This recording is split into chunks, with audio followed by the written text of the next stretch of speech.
Okay, so this is gonna be my second developer log for this game. Remember, I don't have a name for it still, but here. So now I have fully set it up so that you could create your own games.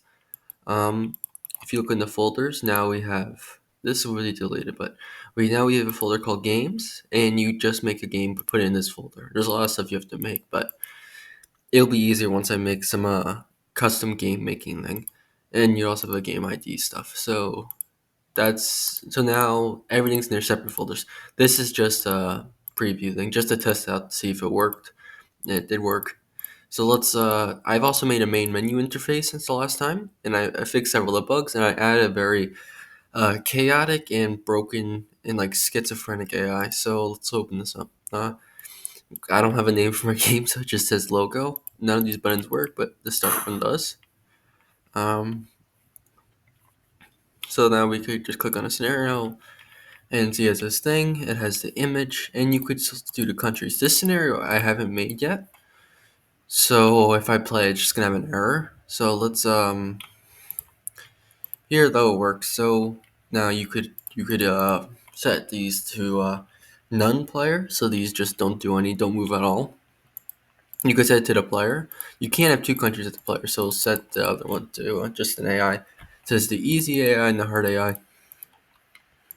Oh, I also added fog of war. So that's just to show the AI. Let's go.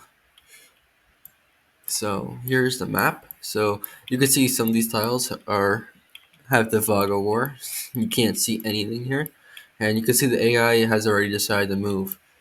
Um, when I said this AI is chaotic, I meant it. It's a crazy AI, um, and it makes no sense. A lot of its actions. So let's just.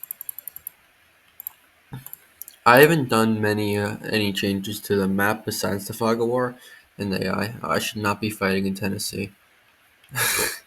Yeah, it's very broken. The arrows look horrible with it.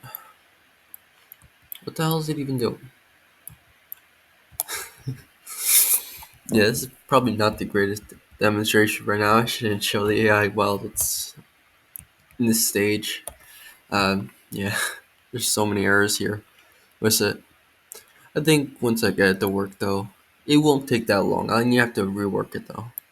The tricky part is that I need to make an AI that's decent, but it needs to be like quick enough to move within like a split second, or like if it takes a second to move for an entire side, if it takes like half a second to move this incredibly simple on an incredibly simple map, it's gonna take way too long. That's way too slow. I need to go really fast, which is the issue. Although I think it's fine. It's kind of hard to just figure out what to do here, anyways. And if you close out of this, you could see it goes back here, and you could do it again. We could also just You could also set no player, and if you set no player, you get the spectator. So it has no flag. You could, but there's no fog of war, so you could just see all the movements and stuff.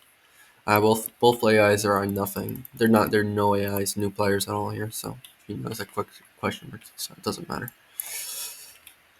Yeah, I think that's it for now. I think this has been. I've made some pretty large advancements since the last time.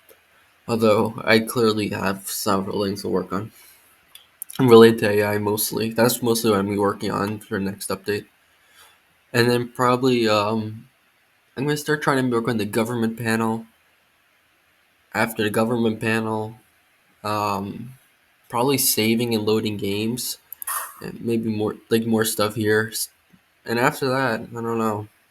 That might be. I have to. I'm gonna make the reason why I chose World War One. If you read these descriptions, this is gonna have the first tests of naval combat, air combat, and it's gonna have more complex diplomacy.